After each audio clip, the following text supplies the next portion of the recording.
அனுசரணை வழங்குவோர். இப்போது 250 ரூபாவுக்கு சிக்னல் 160 கிராம். இலங்கையில் லாபகரமான விலையில் ஒரு pack. Marina Square Uptown Colombo. சிறந்த விலைக்கு இப்பொழுதே முன்பதிவு செய்து கொள்ளுங்கள்.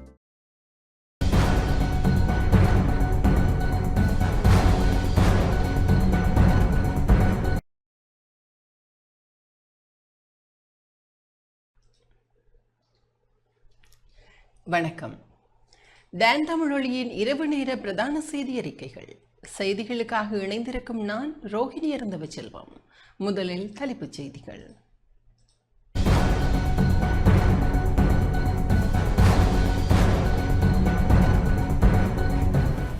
பயன்பாட்டில் உள்ள புலிகளின் ஆயுதங்கள் தொடர்பில் விசாரணைகள் இடம்பெறுவதாக புதிய போலீஸ் மா அதிபர் தெரிவிப்பு. திருகோணமலை முத்துநகர் விவசாயிகளின் ஆர்ப்பாட்டத்தினால் ஜனாதிபதி செயலகத்திற்கு முன்பாக அமைதியின்மை. வவுனியாவில் விவசாய மேம்பாடு தொடர்பான கலந்துரையாடல். முல்லைத்தீவு செஞ்சோலை படுகொலையின் 19ஆம் ஆண்டு நினைவு தினம் இன்று அனுஷ்டிப்பு. நாட்டில் இவ்வாண்டில் இதுவரையான காலப்பகுதியில் துப்பாக்கிச் சூட்டு சம்பவங்களில் 44 பேர் உயிரிழப்பு.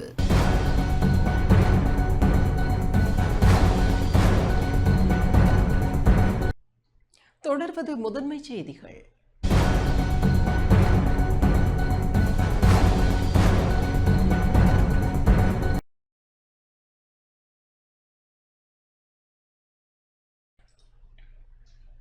பயன்பாட்டில் உள்ள புலிகளின் ஆயுதங்கள் தொடர்பில் விசாரணைகள் இடம்பெறுவதாக போலீஸ் மா அதிபர் பிரியந்த வீரசூரிய தெரிவித்துள்ளார்.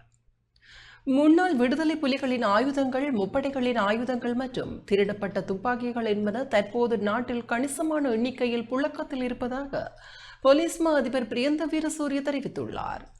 போலீஸ் தலைமையகத்தில் போலீஸ் மா அதிபராக பதவியேற்றுக் கொண்டதன் பின்னர் ஊடகங்களுக்கு கருத்து வெளியிடும் போதே அவர் இதனை குறிப்பிட்டுள்ளார். මේ රටේ ඉන්න බැරි, මේ රටේ තමන්ගේ නමින් පෙනී හිටින්න බැරි නිවට ජාවාරම්කාර අපරාධකාරයෝ ටිකක් குற்றம் மற்றும் போதைப்பொருள் வலையமைப்புகளை தடுப்பதற்கான சிறப்பு நடவடிக்கைகள் தற்போதுள்ள சட்டங்களின் கீழ் திறம்பட தொடர முடியாது என்று ஜனாதிபதி, நீதி அமைச்சர் மற்றும் பொது பாதுகாப்பு அமைச்சர் ஆகியோருக்கு தெரிவிக்கப்பட்டுள்ளது. இந்த இடைவெளிகளை நிவர்த்தி செய்ய புதிய சட்ட வரைவு உருவாக்கப்பட்டு வருகின்றது. குற்றவியல் மற்றும் ஊழல் நடவடிக்கைகளில் தொடர்ந்து ஈடுபடும் நபர்களை கையாள்வதற்கான சட்டங்களை நாங்கள் உருவாக்கி வருகிறோம். சர்வதேச சமூகம் அதன் முழு ஆதரவையும் வழங்கியுள்ளது. மேலும் ஒத்துழைப்பை மேம்படுத்தவும் அவர்களின் உதவியை பயன்படுத்தவும் நாங்கள் நடவடிக்கை எடுத்து வருகிறோம். தற்போதைய சட்ட அமைப்பில் உள்ள குறைபாடுகள் மதிப்பாய்வு செய்யப்பட்டு குற்றங்களை எதிர்த்து போராடும் முயற்சிகள் வலுப்படுத்தப்படுகின்றன. அண்மைய துப்பாக்கிச்சூட்டு சம்பவங்கள் உட்பட பல குற்றங்கள் வெளிநாட்டிலிருந்து செயல்படும் தனிநபர்களால் நாட்டில் உள்ள உதவியாளர்கள் மூலம் திட்டமிடப்படுகின்றன. இந்த குற்றவியல் வலைப்பின்னல்களில் ஈடுபட்டுள்ள சில நபர்களில் ஆயுதப்படைகளிலிருந்து தப்பியோடியவர்கள் மற்றும் போலீஸ் உறுப்பினர்கள் கூட உள்ளனர். போலீஸ் சேவையை முழுமையாக சுத்தப்படுத்துவதன் மூலம் தொடங்கி பரந்த சமூக கவனம் செலுத்துவதன் மூலம் இந்த பிரச்சனையை தீர்க்க நாங்கள் நடவடிக்கை எடுத்து வருகிறோம். அதேவேளை முப்படைகளின் ஆயுதங்கள், முன்னாள் விடுதலை புலிகளின் ஆயுதங்கள், திருடப்பட்ட துப்பாக்கிகள் மற்றும் போலீஸ் திணைக்களத்துடன் தொடர்புடைய சிலவும் அடங்கும். அவை குறித்து விசாரணைகள் தொடர்ந்து நடைபெறுகின்றன. குற்றவியல் அல்லது போதைப்பொருள் தொடர்பான நடவடிக்கைகளுடன் தொடர்புடையதாக கண்டறியப்பட்ட போலீஸ் அதிகாரிகள் மீது கடுமையான ஒழுக்காற்று மற்றும் சட்ட நடவடிக்கை எடுக்கப்படும். குற்றம் நிரூபிக்கப்பட்ட அதிகாரிகள் இடைநீக்கம் செய்யப்படுவார்கள். කල්ලා අධිකරණයේ ක්‍රියාමාර්ග තමයි ඉතුරු විනය පියවර ගන්න.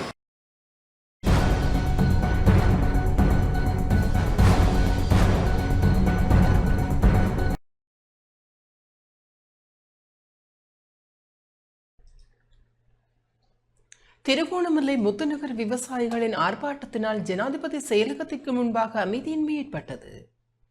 காணி பிரச்சினைக்கு தீர்வு கோரி திருகோணமலை முத்துநகர் விவசாயிகள் மக்கள் போராட்ட இயக்கத்தினருடன் இணைந்து ஜனாதிபதி செயலகத்திற்கு முன்பாக நடத்திய ஆர்ப்பாட்டத்தின் போது அமைதியின்மை ஏற்பட்டது.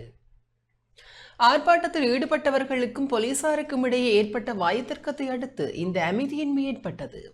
இதன் காரணமாக ஜனாதிபதி செயலகத்திற்கு செல்லும் ஒரு மரங்கு தற்காலிகமாக மூடப்பட்டிருந்தது.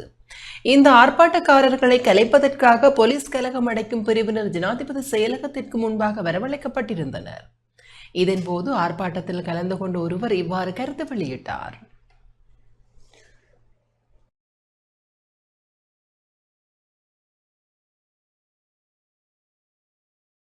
எங்களுக்கு இப்படியான துரோகம் செய்கிறார். இதுவரைக்கும் இருந்த எந்த ஜனாதிபதியும் எங்களை வெளியேற்றவில்லை. நான் 3வது பரம்பரை. இன்று இதுவரைக்கும் நான் இப்படி வந்ததும் இல்லை. இன்றைக்கு வந்திருக்கிறேன், ரோட்டில் இறங்கியிருக்கிறேன். இதற்கு காரணம் ஜனாதிபதி எங்களுக்கு உடனடியாக சோலார் பவரை நிறுத்தி தர வேண்டும் என்று தாழ்மையுடன் ஜனாதிபதியை கேட்டுக்கொண்டு கொண்டோம். அத்தோடு ஜனாதிபதியுடன் நாங்கள் பேச்சுவார்த்தைக்கு எங்களை அழைக்க வேண்டும் என்றும் நாங்கள் கேட்டுக்கொள்கின்றோம். ஆர்ப்பாட்டத்தில் ஈடுபட்டவர்களும் போலீசாருக்கும் இடையே ஏற்பட்ட வாய் தர்க்கத்தை அடுத்து இந்த அமைதியின்மை ஏற்பட்டது. இதன் காரணமாக ஜனாதிபதி செயலகத்திற்கு செல்லும் ஒரு மருங்கு தற்காலிகமாக மூடப்பட்டிருந்தது.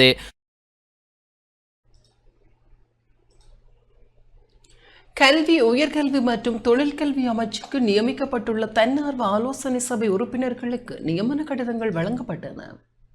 கல்வி, உயர்கல்வி மற்றும் தொழிற்கல்வி அமைச்சுக்கு நியமிக்கப்பட்டுள்ள தன்னார்வ ஆலோசனை சபை உறுப்பினர்களுக்கு நியமன கடிதங்களை வழங்கி வைக்கும் நிகழ்வு பிரதமர் கலாநிதி ஹரணி அமரசூரிய தலைமையில் இடம்பெற்றது. ஒவ்வொரு அமைச்சருக்கும் அவர்களின் கடமைகள் மற்றும் பொறுப்புகள் தொடர்பான கொள்கை முடிவுகளை எடுப்பதில் உதவ ஒரு ஆலோசகர் அல்லது குழுவை நியமிக்க ஜனாதிபதி செயலகம் வழங்கியுள்ள அறிவுறுத்தல்கள் மற்றும் பரிந்துரைகளுக்கு அமைய இந்த நியமனங்கள் வழங்கப்பட்டுள்ளன. இதன்படி சிரேஷ்ட விரிவுரையாளர் ருகுணு பல்கலைக்கழக சிரேஷ்ட விரிவுரையாளர் சங்கைக்குரிய மொரகந்தகொட ஆரியவன்ச தேரர், பேராதனை பல்கலைக்கழக ஓய்வுநிலை பேராசிரியர் காலிங்க டிபியூட்டர் சில்வா, கழனி பல்கலைக்கழக மாற்றுத்திறனாளிகள் கல்வி பிரிவு மருத்துவ பீடம் பேராசிரியர் ஷியாமணி ஹெட்டியாராஜே, லான்செட் ஆணைக்குழு ஆணையாளர் ஆனந்த கல்பத்தி, யாழ்ப்பாண பல்கலைக்கழக புள்ளிவிபரவியல் துறை சிரேஷ்ட விரிவுரையாளர் கலாநிதி சங்கரப்பிள்ளை அறிவழகன், மனநல மருத்துவ சிரேஷ்ட விரிவுரையாளர் பேராதனை மருத்துவ பீடம் மற்றும் பேராதனை போதனா வைத்தியசாலையின் மனநல மருத்துவ ஆலோசகர் வைத்திய சயூரி ருவன்மெலி பெரேரா, இலங்கை ஆசிரியர் சேவை சங்க தலைவர் தன்னம்பிக்கை அழகப்பெரும, இலங்கை திறந்த பல்கலைக்கழக விரிவுரையாளர் ரமீந்து பெரேரா, ஓய்வு பெற்ற கல்வி பணிப்பாளர் ரத்நாயக்க கருணாசிரி, மருத்துவர்களுக்கான விளையாட்டு மருத்துவ உடற்தகுதி தேசிய பயிற்சி திட்டத்தின் வளவாளர் வைத்தியர் வையஜ் சசிதர டி சில்வா, ஓய்வு பெற்ற கல்வி வெளியீட்டு ஆணையாளர் நாயகம் டி ஜான் குயின்டர்ஸ், ஓய்வு பெற்ற கல்வி பணிப்பாளர் டி எம் பிரேமவர்த்தன, தொழில்சார் தொழில்நுட்ப பல்கலைக்கழக சிரேஷ்ட விரிவுரையாளர் கலாநிதி ஜானக ஜலத், ஆசிய பசிபிக் முன்பராய அபிவிருத்திக்கான இலங்கையின் நிரந்தர பிரதிநிதி கலாநிதி வசந்த ஹேரத் ஆகியோர் நியமனங்களை பெற்றுக் கொண்டனர்.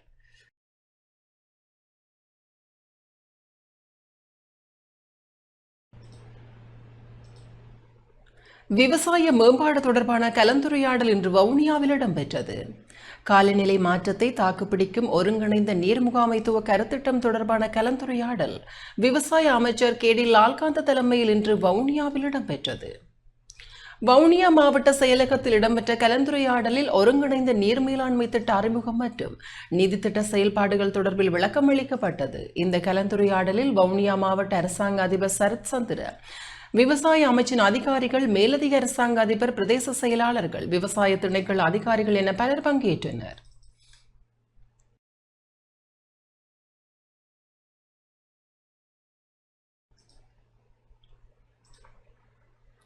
இதயபூர்வமாக யாழ்ப்பாணத்திற்கு விசேட நடமாடும் சேவையின் ஆரம்ப நிகழ்வு யாழ்ப்பாணம் பருத்தித்துறையில் இன்று இடம்பெற்றது. கிளீன் ஸ்ரீலங்கா செயற்திட்டத்தின் கீழ் ஜனாதிபதி செயலகம், வடக்கு மாகாண சபை, யாழ்ப்பாணம் மாவட்ட செயலகம் மற்றும் பருத்தித்துறை, கரவட்டி மற்றும் மருதங்கேணி பிரதேச செயலகங்கள் இணைந்து நடத்தும் இதயபூர்வமாக யாழ்ப்பாணத்திற்கு விசேட நடமாடும் சேவையின் ஆரம்ப நிகழ்வு இன்று இடம்பெற்றது. யாழ்ப்பாண மாவட்ட அரசாங்க அதிபர் மானா பிரதீபன் தலைமையில் பருத்தித்துறை வேலாயுத மகா வித்தியாலயத்தில் நடமாடும் சேவை இடம்பெற்றது. பிரதம விருந்தினராக கடற்றொழில், நீரியல் மற்றும் கடல் வளங்கள் அமைச்சரும் யாழ்ப்பாண மாவட்ட ஒருங்கிணைப்பு குழுவின் தலைவருமான இன சந்திரசேகர் பங்கேற்றார். சிறப்பு விருந்தினராக வடக்கு மாகாண ஆளுநர் நாவண்ண வேதநாயகன் பங்கேற்றதுடன் கௌரவ விருந்தினர்களாக ஜனாதிபதி செயலகத்தின் உதவி செயலாளர் நான சஞ்சீவன், கிளீன் ஸ்ரீலங்கா பணிப்பாளர்களான தசூன் உதார, துலீப் சேமரத்ன ஆகியோர் பங்கேற்றனர். இந்த நிகழ்வில் வடக்கு மாகாண சபை செயலாளர்கள், அதிகாரிகள், மாவட்ட செயலக பதவி நிலை உத்தியோகத்தர்கள், பிரதேச செயலாளர்கள் என பலர் பங்கேற்றனர்.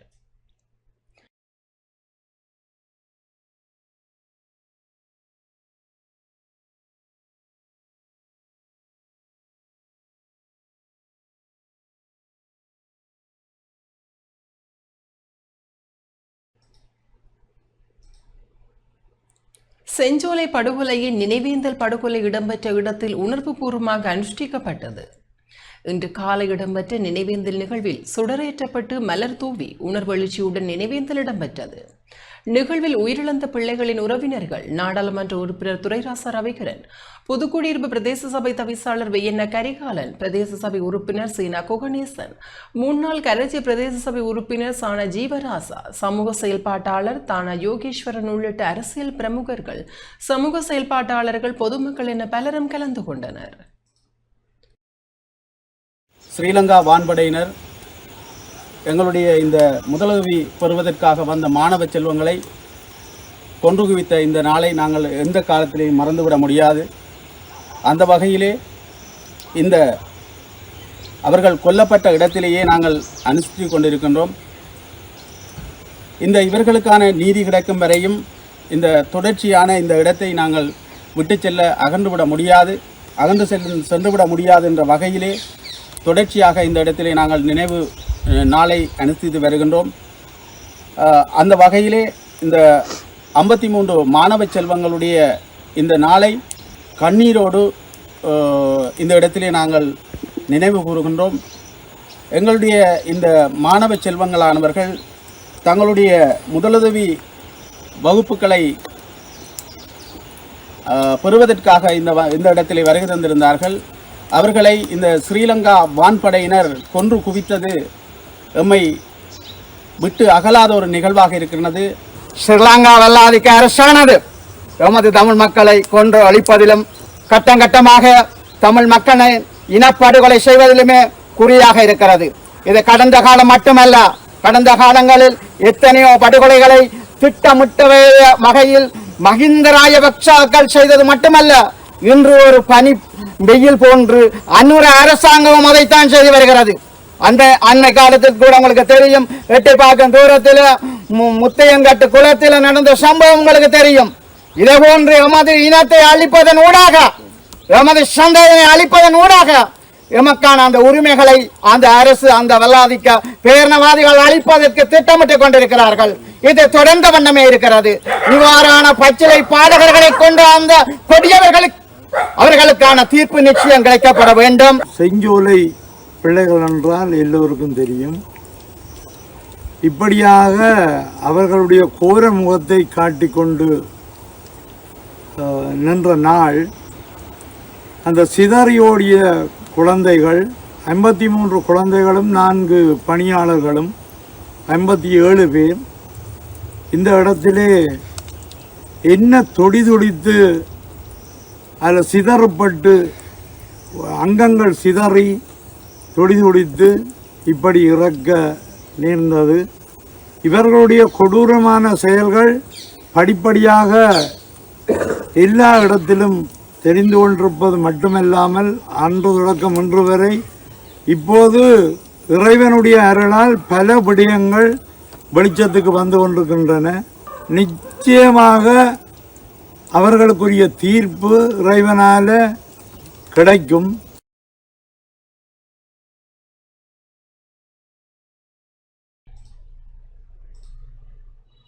கிளிநொச்சி கனகபுரம் பாடசாலையின் பின்புற வீதி புனரமைப்பு பணி இன்று ஆரம்பித்து வைக்கப்பட்டது.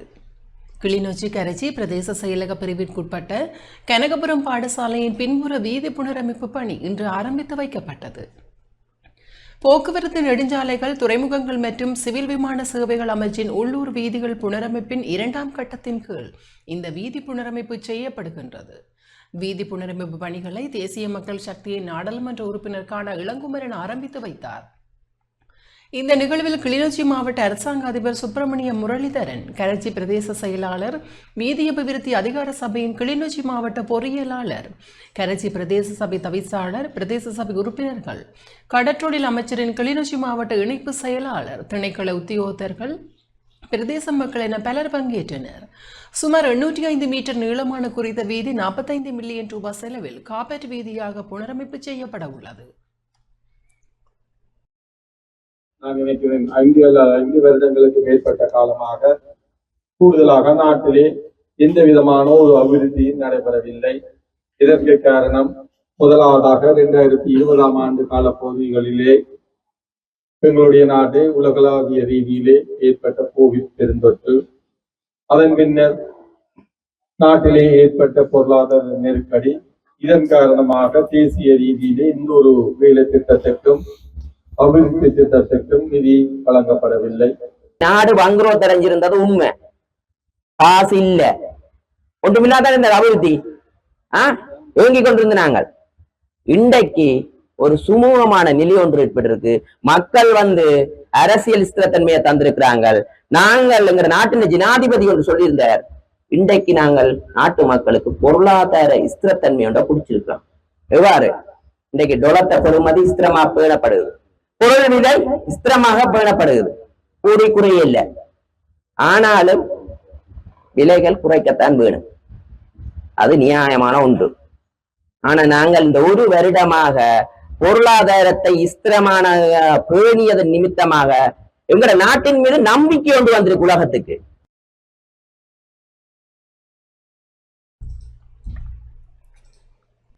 இலங்கையில் ஜனநாயக மற்றும் பன்மைத்துவத்தை கட்டியெழுப்புவதற்காக சிறுபான்மை குழுக்களை வலுப்படுத்தல் எனும் கருப்பொருளில் மட்டக்களப்பில் விசேட கலந்துரையாடல் நடைபெற்றது. இலங்கையில் ஜனநாயக மற்றும் பன்மைத்துவத்தை கட்டியெழுப்புவதற்காக சிறுபான்மை குழுக்களை வலுப்படுத்தல் எனும் கருப்பொருளில் கிழக்கு மாகாணத்தில் செயற்படும் அரசியல் கட்சிகளுடன் நலிவுற்ற சிறுபான்மை குழுக்களுடைய அரசியல் பங்கு பெற்றுதலுக்கான சவால்கள் மற்றும் அவர்களது பங்கு பெற்றுதலுக்கான அரசியல் கட்சிகளின் பங்களிப்புகள் தொடர்பான கலந்துரையாடல் மட்டக்களப்பில் இன்று நடைபெற்றது. கிழக்கு சமூக அபிவிருத்தி மையத்தின் ஏற்பாட்டில் அமைப்பின் நிறைவேற்று பணிப்பாளர் MPM புகாரி நடைபெற்ற கலந்துரையாடலில் இலங்கை தமிழரசு கட்சி மட்டக்களப்பு மாவட்ட பாராளுமன்ற உறுப்பினர்களான ஞானமுத்து ஸ்ரீநேசன், வைத்தியர் இளையதம்பி ஸ்ரீநாத், கிழக்கு மாகாணத்தின் மட்டக்களப்பு, திருகோணமலை ஆகிய மாவட்டங்களில் அரசியலில் ஈடுபடும் கட்சிகளின் பிரதிநிதிகள், சிறுபான்மை சமூகத்தின் நலிவுற்ற நிலையில் உள்ள குழுக்களின் பிரதிநிதிகள் உட்பட பலர் கலந்து கொண்டனர்.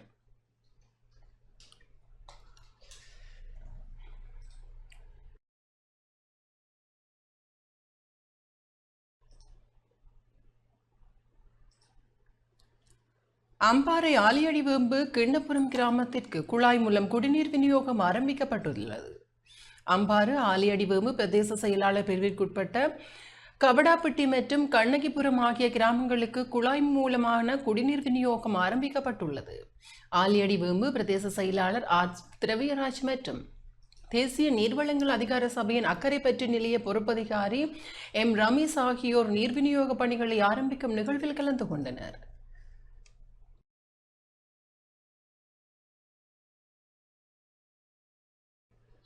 களுத்துறை குளோட்டன் பழைய பிரிவு தோட்ட லயன் குடியிருப்பில் உள்ள 20 குடும்பங்கள் 3 மலசல கூடங்களை பயன்படுத்தும் நிலை ஏற்பட்டுள்ளதாக குடியிருப்பாளர்கள் கவலை தெரிவிக்கின்றனர். களுத்துறை தம்ரோ பெருந்தோட்டத்தின் கீழ் இயங்கும் களுத்துறை மாவட்டம் குளோட்டன் பழைய பிரிவு தோட்டத்தில் 13 வீடுகளை கொண்ட லயன் குடியிருப்பில் 20 குடும்பங்கள் வாழும் நிலையில் வெறும் 3 மலசல கூடங்களை பயன்படுத்தும் நிலை ஏற்பட்டுள்ளதாக குறித்த லயன் குடியிருப்பாளர்கள் கவலை தெரிவிக்கின்றனர். ஏறத்தாழ 50க்கும் மேற்பட்டோர் வாழும் இவ்வீடுகளுக்கு வெறுமனே 3 மலசல கூடங்களே காணப்படுகின்றது. இதனால் அன்றாடம் தாம் பல இன்னல்களுக்கும் நோய்களுக்கும் உள்ளாவதாகவும் விரைவாக இப்பிரச்சினைக்கு தீர்வு பெற்றுக் கொடுக்குமாறு களுத்துறை மாவட்டம் குளோட்டன் பழைய பிரிவு மக்கள் சம்பந்தப்பட்ட அதிகாரிகளிடம் வேண்டுகோள் விடுக்கின்றனர். நாங்கள் வசிக்கிறோம். குளோடன்ல இருந்து நாங்கள் எங்களுக்கு 3 வீடு 12 வீடு இருக்கு. 12 வீடுக்கு 3 டாய்லெட் தான் இருக்கு. தண்ணி வசதி எங்களுக்கு அறவே இல்லை. இந்த கானில் தான் நாங்கள் தண்ணி குடிக்கிறோம். அதனால் வேண்டி எங்களுக்கு இந்த டொய்லெட் வசதியும் எங்களுக்கு இருக்கிறதுக்கு ஒரு உண்மையான இடமும் கொடுத்தீங்கன்னா மிச்சம் தேங்க்ஸ். நாங்களே வர்றவங்ககிட்டலாம் சொல்கிறோம், சந்தை போட வர்றவங்ககிட்ட கேட்குறோம், வழியில் இப்படி யார் வந்தாலும் அவங்ககிட்டலாம் நாங்கள் கேட்குறோம். ஆனாலும் இதுக்கு ஒரு முடிவு கொடுக்க மாட்டேங்கிறாங்க. வெள்ளைக்காரன் குதிரைக்கு கட்டி போட்ட வீட்டில் தான் நாங்கள் வாழ்ந்துக்கிட்டு இருக்கோம். 12 குடும்பம் மாதிரி இருக்கிறோம். அதுக்கு 3 டாய்லெட் தான் இருக்குது. அதனால எல்லோரும் போகிறதுனால எங்களுக்கு இந்த பிள்ளைங்க நோய் வாய்ப்படுது, விசபிஜைக்கு போவோம். அதனால எங்களுக்கு வசதி குறைவு. அதுக்கேற்ற வசதியை எங்களுக்கு செஞ்சு தரணும். இங்கே இட வசதியும் இல்லை. நாங்கள் வாழ்கிறது ரொம்ப சின்ன இடத்துல. அதனால் வேண்டி கொஞ்சம் எங்களுக்கு உதவி செய்யுங்க. சந்தை கேட்க வர்றவங்க கிட்டலாம் நாங்கள் சொல்கிறது இந்த மாதிரி எங்களோட இட வசதி குறைவு இருக்கிறதுக்கு ஒரு இடத்த எங்களுக்கு தாங்க, ஏதோ நாங்கள் எந்த மாதிரி செஞ்சுக்கிறோன்னு எல்லாத்துக்கிட்டையும் சொல்கிறது. ஆனால் சரி நாங்கள் வந்தால் செஞ்சு தரேன்னு சொல்லுவாங்க. அதுக்கு பிறகு அந்த முகத்தையே காங்கிறதுக்கு இல்லை. யாருமே எங்களுக்கு எந்த உதவியுமே செய்யலை. இதுலேயே தான் இருக்கிறோம், நிலம் தாரேன்னு சொல்கிறாங்க. ஆனால் நிலம் கொடுத்ததே இல்லை. இந்த 2 லைமும் ஒரு காட்டுக்குள்ளே இருக்கிற மாதிரி தான் நாங்கள் இருக்கிறோம். காட்டுக்குள்ளே தான் இருக்கோம்.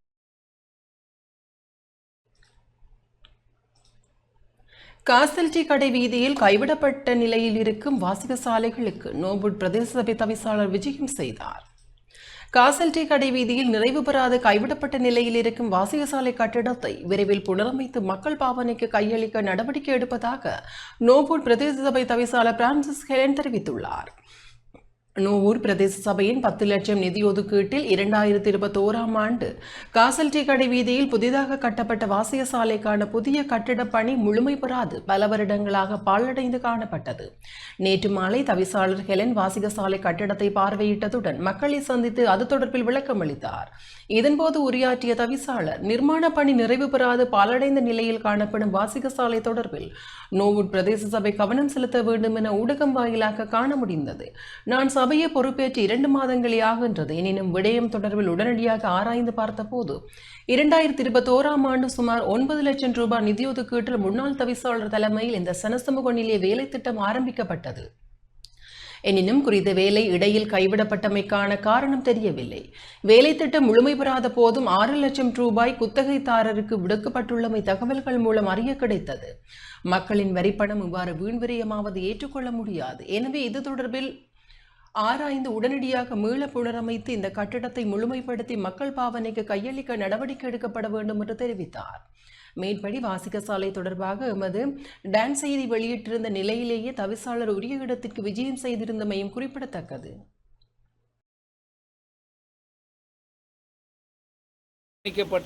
இந்த பிரஜாசாலாவை அல்லது வாசிக சாலை அப்படின்னு சொல்றாங்க. இது சம்பந்தமான முறைப்பாடுகள் கடந்த நாட்களில் வந்துச்சு. நோவூர் பிரதேச சபை இதை கைவிட்டுருச்சு, இது கேட்பாரற்று கிடக்கிறது என்று.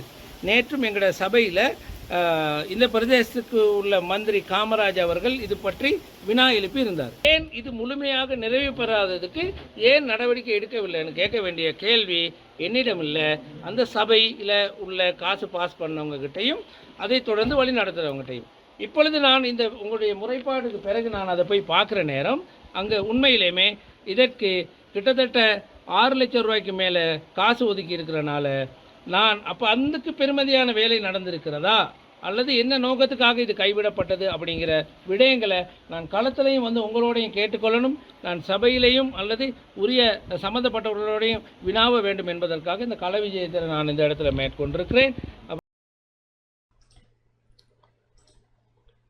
திருகோணமலை சேரனுவர பகுதியில் சட்டவிரோதமாக கடத்தப்பட்ட 7 மாடுகளை போலீசார் மீட்டுள்ளனர்.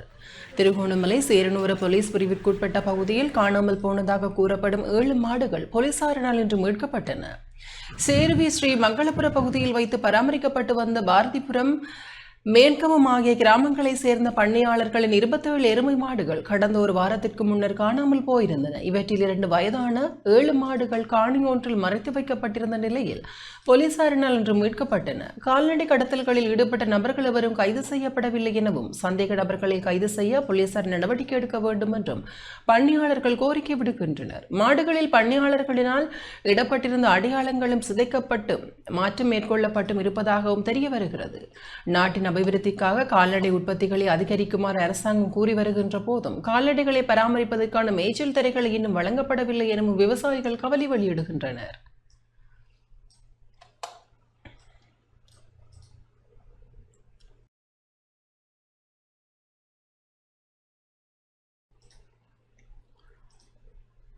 நாடளாவிய ரீதியில் போலீசாரால் நடத்தப்பட்ட விசேட சுற்றிவளைப்பின் போது 712 பேர் கைது செய்யப்பட்டுள்ளனர்.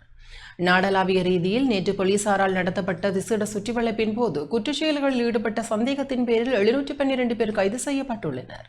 இந்த சுற்றிவளைப்பில் 26,125 பேர் ஈடுபடுத்தப்பட்டுள்ளதாக போலீஸ் ஊடக பிரிவு தெரிவித்துள்ளது. குற்றச் செயல்களுடன் நேரடியாக தொடர்புடைய 18 பேர் அடையாளம் காணப்பட்டுள்ளதோடு பிடியாணை பிறப்பிக்கப்பட்டிருந்த 311 சந்தேக நபர்கள் இந்த சுற்றிவளைப்பின் போது கைது செய்யப்பட்டுள்ளதாக போலீசார் தெரிவித்தனர். மதுபானம் அருந்திய நிலையில் வாகனம் செலுத்திய 103 பேர் கைது செய்யப்பட்டுள்ளதுடன் முறையற்ற விதத்தில் வாகனங்களை செலுத்திய 19 பேர் உட்பட போக்குவரத்து விதிகளை மீறிய 4060 பேர் அடையாளம் காணப்பட்டுள்ளதாக போலீஸ் ஊடக பிரிவு தெரிவித்துள்ளது.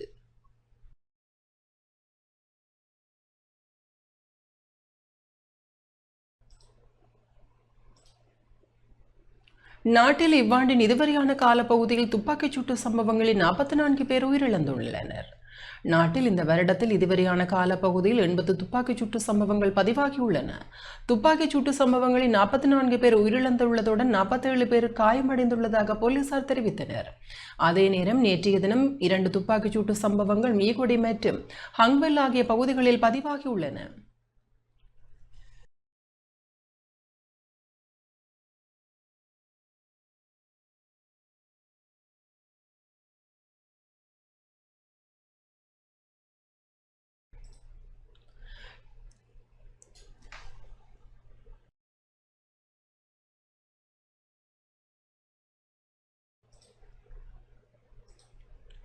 கிளிநொச்சி தெரேசா பெண்கள் கல்லூரிக்கான அதிபர் நியமனத்தின் போது முறைகேடுகள் இடம்பெற்றுள்ளதாக சிவசேனை அமைப்பினர் குற்றம் சுமத்தியுள்ளனர்.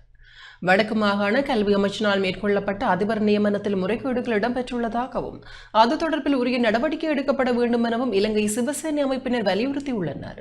கிளிநொச்சி புனித தெரேசா பெண்கள் கல்லூரிக்கான அதிபர் நியமனத்தின் போது தகுதியான அதிபர் நியமிக்கப்படவில்லை என தெரிவித்து இன்று கிளிநொச்சியில் ஊடக சந்திப்பு நடத்தப்பட்டது. இந்த ஊடக சந்திப்பில் சைவ புலவர் என்ட்ரி ஸ்ரீந்திரன் கருத்து வெளியிட்டார். கடந்த மாதம் தென் தெரேசா மகளிர் கல்லூரிக்கு ஒரு அதிபர் நியமிக்கப்பட்டிருக்கின்றார். அவருடைய நியமனம் மிகவும் முறைகேடான ஒரு நியமனம். வடமாகாண கல்வி அமைச்சின் செயலாளர் இந்த முறைகேடான நியமனத்தை மேற்கொண்டிருக்கின்றார். இந்த முறைகேடான நியமனம் தொடர்பிலே நாங்கள் ஆளுநருக்கும் வடமாகாண பிரதம செயலாளருக்கும் முறைப்பாடு செய்திருக்கின்றோம். அந்த முறைப்பாட்டின் அடிப்படையிலே அந்த முறைகேடான நியமனத்தை ரத்து செய்து வன்னேவி பாடசாலையாக இருக்கின்ற குறித்த பாடசாலைக்கு தரம் 1 அதிபரை நியமிக்கப்படி நாங்கள் கேட்டிருக்கின்றோம்.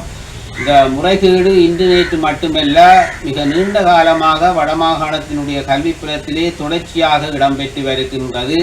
முறைகேடான அடிப்படையிலே பதவி உயர்வுகள் இடமாற்றங்கள் எல்லாவற்றையும் செய்து போட்டு அதை பற்றி ஆட்சேபிக்கின்றவர்களுக்கு, அதை பற்றி முறைப்பாடுகள் கொடுக்கிறவர்களுக்கு அந்த முறைப்பாடுகளை மேலும் மேலும் மழுங்கடிக்கின்ற வகையிலே மேலும் முறைகேடுகளில் ஈடுபட்டிருக்கின்றார்கள். எதிர்வரும் 18ஆம் தேதி முன்னெடுக்கப்பட உள்ள ஹர்த்தால் ராணுவ பிரசன்னங்களை குறைப்பதற்கான ஒரு வலுவான போராட்டமாக மாற்றப்பட வேண்டும் என முல்லைத்தீவு புதுக்குடியிருப்பு பிரதேச சபை தவிசாளர் விஎன் கரிகாலன் தெரிவித்துள்ளார். எதிர்வரும் 18ஆம் தேதி முன்னெடுக்கப்பட உள்ள ஹர்த்தாலுக்கு புதுக்குடியிருப்பு பிரதேச சபை எல்லைக்குட்பட்ட வர்த்தகர்கள், பொது அமைப்புகள் மற்றும் மக்கள் அனைவரும் கட்சி பேதங்களை, மதபேதங்களை கடந்து ஒத்துழைப்பு வழங்க வேண்டும் என முல்லைத்தீவு புதுக்குடியிருப்பு பிரதேச சபை தவிசாளர் விஎன் கரிகாலன் தெரிவித்துள்ளார். இன்று பிற்பகல் புதுக்குடியிருப்பு பிரதேச சபையில் இடம்பெற்ற ஊடகவியலாளர் சந்திப்பில் இவ்வாறு குறிப்பிட்டார். எங்களுடைய வடக்கு கிழக்கு பிரதேசங்களில் தொடர்ச்சியான இராணுவ பிரசன்னம் அதிகரித்து காணப்படுகிறது. இதனை எங்களுடைய புதுக்குடியிருப்பு பிரதேச சபை எல்லைக்குட்பட்ட வர்த்தக பெருமக்கள் மற்றும் பொது அமைப்புகள் மற்றும் பொதுமக்கள் அனைவரும் எதிர்வரும் 18ஆம் தேதி திங்கட்கிழமை கதவு அடைப்பு போராட்டத்துக்கு ஒத்துழைப்பு வழங்கி எங்களுடைய பிரதேசங்களில் இராணுவங்கள் ஆக்கிரமித்திருக்கின்ற இடங்களிலிருந்து அகன்று அவர்களுக்கான ஒதுக்கப்பட்ட இடங்களில் இருக்க வேண்டும் என்று சொல்லி நாங்கள் எங்களுடைய முழுமையான இந்த கதவடைப்பு போராட்டத்துக்கு ஆதரவு வழங்குவதன் மூலம் சர்வதேச நாடுகளுக்கும் இலங்கை அரசாங்கத்துக்கும் நாங்கள் இங்கே எங்களுடைய பிரதேசங்களில் இராணுவ பிரசன்னங்களை குறைக்க ஒரு வலுவான ஒரு போராட்டமாக இது அமையும். வவுனியா மாநகர சபையின் ஆதனவரி அறவீட்டில் எந்தவித மாற்றமும் இல்லை என தீர்மானம் நிறைவேற்றப்பட்டுள்ளது. வவுனியா மாநகர சபையின் ஆதனவரி அறவீட்டில் எந்தவிதமான மாற்றமும் செய்யப்படாமல் தற்போது வரி வீத அடிப்படையில் வரி அறவிட விசேட அமர்விலும் தீர்மானம் நிறைவேற்றப்பட்டுள்ளது. வவுனியா மாநகர சபையின் ஆதன வரி தொடர்பான விசேட அமர்வு இன்று காலை இடம்பெற்றது. கடந்த அமர்வில் சபையால் தீர்மானிக்கப்பட்டுள்ள ஆதன வரியை குறைக்குமாறு எதிர்க்கட்சிகளைச் சேர்ந்த உறுப்பினர்கள் கோரிக்கை முன்வைத்தனர். அதனால் அந்த அமர்வில் அமைதியின்மை ஏற்பட்டது. அதனையடுத்து ஆதன வரி தொடர்பில் ஆராய்வதற்கு விசேட அமர்வு நடத்தப்படும் என முதல்வர் தெரிவித்திருந்தார். அதற்கமைய இன்றைய அமர்வு குழுநிலை விவாதமாக இடம்பெற்றது. குழுநிலை விவாதத்தில் எதிர்க்கட்சிகளை சேர்ந்த உறுப்பினர்கள் ஆதன வரியை குறைக்க வேண்டும் எனவும் மக்கள் மீது வரிச்சுமையை ஏற்படுத்தக்கூடாது எனவும் சில வட்டாரங்களில் உள்ள மக்கள் இதனால் கடுமையாக பாதிக்கப்படுகின்றனர் எனவும் கருத்துக்களை முன்வைத்தனர்.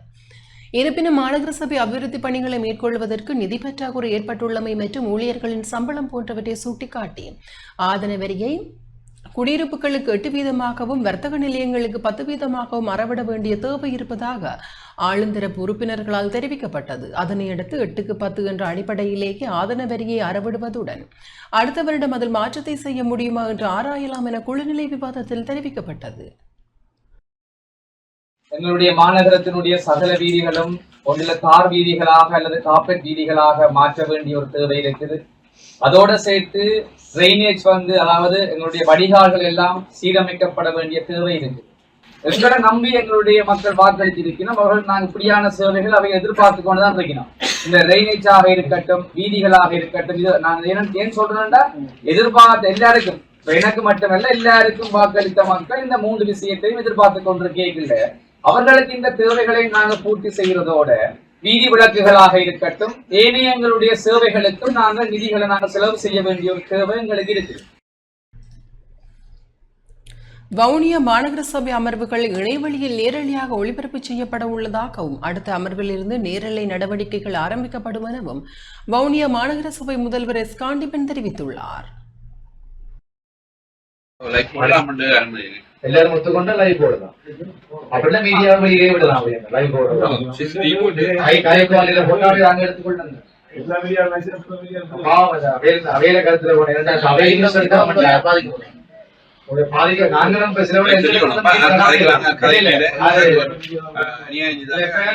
லைவ் போறோம். நல்ல ஏனென்றா மக்கள் அந்த விஷயங்களை பார்க்கணும். இல்ல விஷயங்களை ஏனென்றா அவர்கள் மீடியாக்கார் அவையிலும் எடுத்து செய்ய பிரச்சனை இல்லை. ஏனென்றால் அது அந்த இதுகள் இல்ல பாரபட்சம் இல்லாம சபையில் நடந்த முழு விடயங்களையும் பாரபட்சமான இல்லாட்டி அந்த சுயாதீனமா செயற்படாதபடியா அது நாங்கள் லைவ் போட்டா எல்லா மக்களும் நிச்சயமா பார்க்கணும். அதனால நாங்கள் லைவையும் ஒரு ஹை குவாலிட்டியில போடக்கூடிய மாதிரி லைவை நாங்கள் செட் பண்ணுவோம். அது நாங்கள் அதுக்கிட்ட வேணும் நாங்கள் செய்வோம். அதை மாநகர சபை கூடாது, மாநகர சபை இந்த ஊர் என்ன அதுக்குள்ளாலே செய்வோம். மற்றது அவர்கள் அவைக்கு அனுமதியை கொடுப்படுத்துறதுக்கு மிச்சாக்கள் மக்கள் பார்க்கணும். தெளிவாக எங்களோட சபையின் முழு நடவடிக்கையை மக்கள் முழுமையாக பார்க்கணும் நான் விரும்புறேன். இதை முதலே நான் விரும்புறேன். அதனால நீங்களும் கேட்டுக்கொண்டிருக்கிறாங்க. நிச்சயமாக நாங்கள் லைவ்ல அடுத்த சபையில் இருந்து கொண்டது. மட்டக்களப்பு சங்கர்புரத்தில் விவசாயிகளுக்கான களப்பாடசாலையின் ஆரம்ப நிகழ்வு இடம்பெற்றது. மட்டக்களப்பு விவசாயிகளுக்கான களப்பாடசாலையின் ஆரம்ப நிகழ்வு இன்று சங்கர்புரத்தில் நடைபெற்றது. விவசாய தொழில்நுட்ப உத்தியோகத்தர் குலசிங்கம் கிலக்சன் தலைமையில் நடைபெற்ற நிகழ்வில் மட்டக்களப்பு மாவட்ட பிரதி விவசாய பணிப்பாளர் எம் பரமேஸ்வரன் பிரதம அதிதியாகவும், தெற்கு வலய உதவி விவசாய பணிப்பாளர் சுகன்யா பிரகதீத் விசேட அதிதியாகவும் கலந்து கொண்டதுடன் விவசாய போதனாசிரியர்கள், தொழில்நுட்ப உத்தியோகத்தர்கள் மற்றும் விவசாயிகளும் நிகழ்வில் கலந்து கொண்டிருந்தனர். 15 விவசாயிகள் தெரிவு செய்யப்பட்டு அவர்களுக்கான கற்றல் கையேடுகள், மரக்கறி பயிர் விதைகள் என்பன மாவட்ட விவசாய திணைக்களத்தினால் வழங்கி வைக்கப்பட்டதோடு தொடர்ந்து 12 வாரங்களுக்கு செய்முறை பயிற்சியுடன் கூடிய களப்பாடு சாலையும் இடம்பெறவுள்ளமை குறிப்பிடத்தக்கது.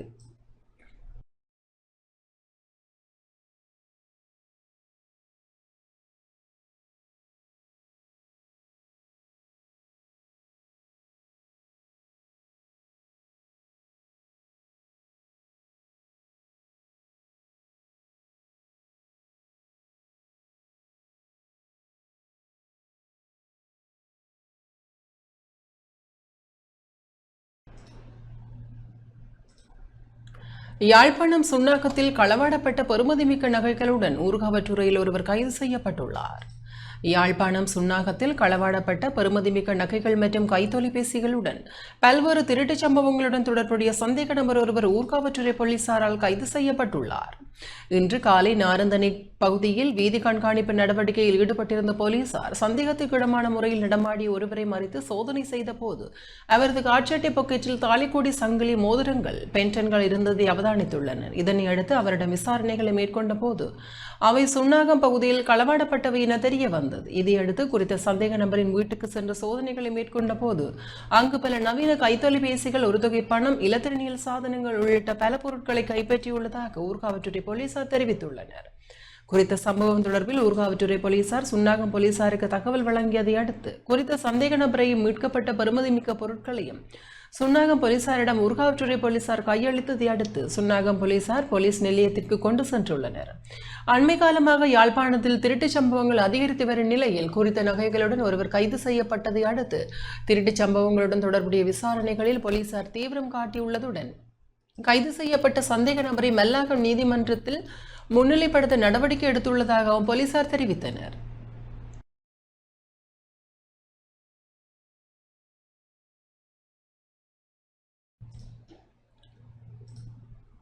ராகலை கந்தப்பள்ளி தனியார் பேருந்து சாரதிகள் பணி பகிஷ்கரிப்பில் ஈடுபட்டனர். நுவரெலியா ராகலை தனியார் பஸ் சாரதிகளுக்கும் நுவரெலியா கந்தப்பள்ளி தனியார் பஸ் சாரதிகளுக்கும் இடையே நேற்று மாலை ஏற்பட்ட கருத்து முரண்பாட்டிற்குரிய தீர்வை பெற்றுத்தரக்க கோரி நுவரெலியா ராகலை தனியார் பஸ் பணியாளர்கள் இன்று பணி பகிஷ்கரிப்பில் ஈடுபட்டுள்ளனர். கந்தப்பள்ளி மற்றும் நுவரெலியா பிரதான பேருந்து திரைப்படத்திலும் இரு குழுக்களுக்கும் இடையே கருத்து முரண்பாடு ஏற்பட்டதால் தமக்குரிய தீர்வு வேண்டும் என கோரி நுவரெலியா ராகலை பிரதான வீதியில் சேவையில் ஈடுபடும் தனியார் பஸ் சாரதிகள் மற்றும் நடத்துனர்கள் திடீர் பணி பகிஷ்கரிப்பில் இன்று காலை முதல் ஈடுபட்டு வருகின்றனர். குறிப்பாக இரு தரப்புக்கும் இடையில் நேர அட்டவணை மற்றும் வழி அனுமதி உள்ளிட்ட விடயங்கள் தொடர்பிலான முரண்பாடுகள் நீண்ட காலமாக இருந்து வருகின்றது. இதனை நிவர்த்தி செய்ய வேண்டும் என கோரிய நுவரெலியா ராகலை பிரதான வீதியில் சேவையில் ஈடுபடும் தனியார் பஸ் ஊழியர்கள் பணி பகிஷ்கரிப்பு போராட்டத்தினை முன்னெடுத்து வருகின்றனர். குறித்த சம்பவம் தொடர்பில் ராகலை வீதியில் இயங்கும் பேருந்து சாரதிகள் மற்றும் நடத்துனர்கள் நுவரெலியா போலீஸ் நிலையத்தில் முறைப்பாடு செய்துள்ளனர். இவ்வாறான திடீர் பணி பகிஷ்கரிப்பால் பயணிகள் பெரும் அவதிக்குள்ளாகியுள்ளமையும் இங்கு குறிப்பிடத்தக்கது.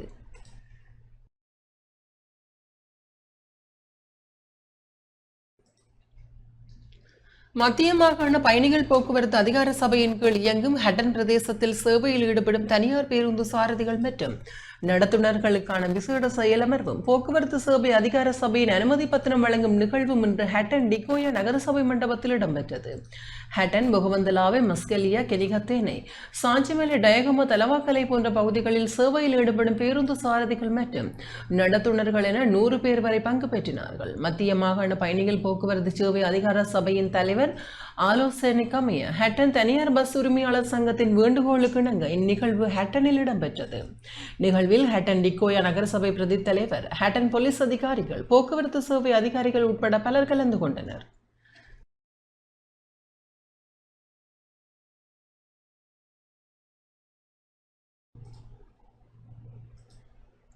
கிளிநொச்சி சோரன்பேற்று பகுதியில் வீடு ஒன்றின் மீது தாக்குதல் நடத்தப்பட்டுள்ளது.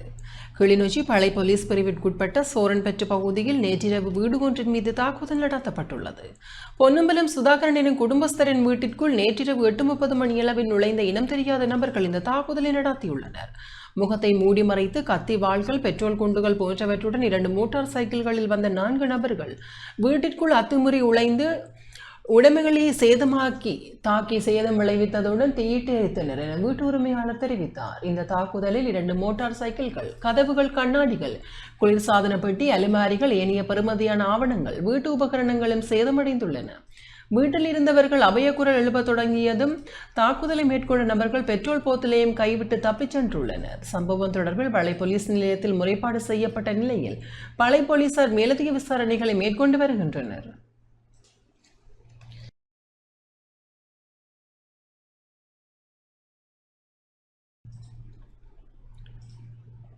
வவுனியா வேப்பங்குளம் காளிகோவிலில் இருந்து நல்லூருக்கான பாத யாத்திரை இன்று ஆரம்பமானது.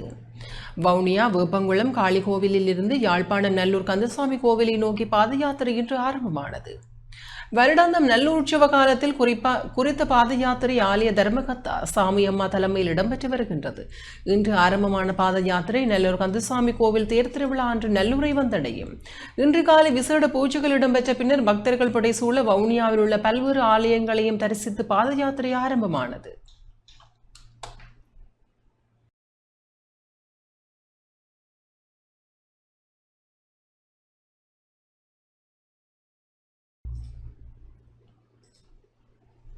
ஐயப்பன் யாத்திரையை புனித தல யாத்திரையாக பிரகடனப்படுத்தியமைக்கு நுவரெலியா சர்வமத குழு நன்றி தெரிவித்துள்ளது.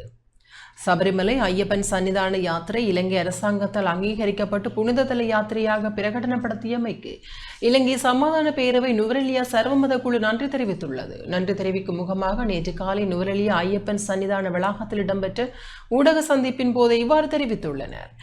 சமாதான பேரவை நுவரெலியா சர்வமத குழு தலைவரும் நுவரெலியா ஐயப்ப சன்னிதான பிரதம குழு குருக்களுமான கலாநிதி பிரம்மஸ்ரீ நந்தகுமார் கருத்து தெரிவிக்கையில் ஐயப்ப சன்னிதானத்திற்கு செல்லும் யாத்திரையை புனிததல யாத்திரையாக பிரகடனப்படுத்த உதவிய பெருந்தோட்ட மற்றும் தோட்ட உட்கட்டமைப்பு பிரதியமைச்சர் சுந்தரலிங்கம் பிரதீப்புக்கு நன்றி. இவ்வாறான செயல்பாடுகள் எமது பக்தர்களிடையே நம்பிக்கையை ஏற்படுத்தியுள்ளது என்று தெரிவித்தார்.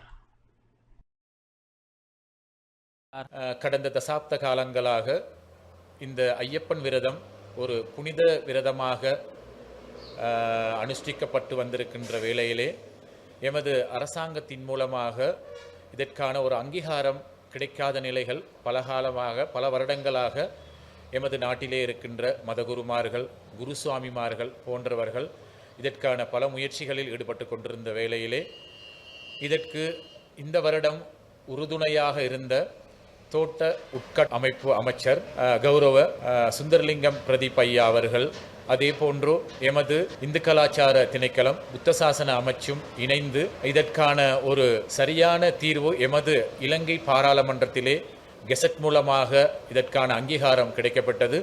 மிக மிக பெருமகிழ்ச்சி. யாழ்ப்பாணம் பலநோக்கு கூட்டுறவு சங்கத்திற்கு புதிய பணிப்பாளர் சபை தெரிவு செய்யப்பட்டுள்ளது. யாழ்ப்பாணம் பலநோக்கு கூட்டுறவு சங்க பணிப்பாளர் சபை கலைக்கப்பட்டு புதிய பணிப்பாளர் சபை தெரிவு செய்யப்பட்டுள்ளது.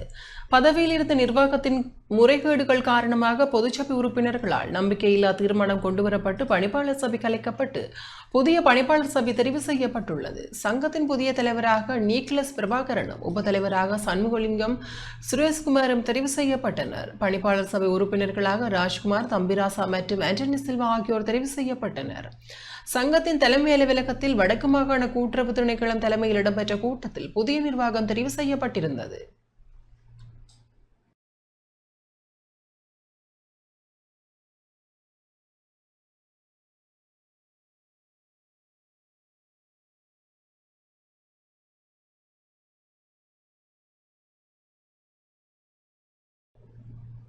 இத்துடன் டான் தமிழொலியின் இரவு நேர பிரதான செய்தி அறிக்கைகள் நிறைவு பெறுகின்றன. தொடர்ந்து நமது டான் தமிழொலியின் நிகழ்ச்சிகளின் வாயிலாக இணைந்து கொள்ளுங்கள். வணக்கம்.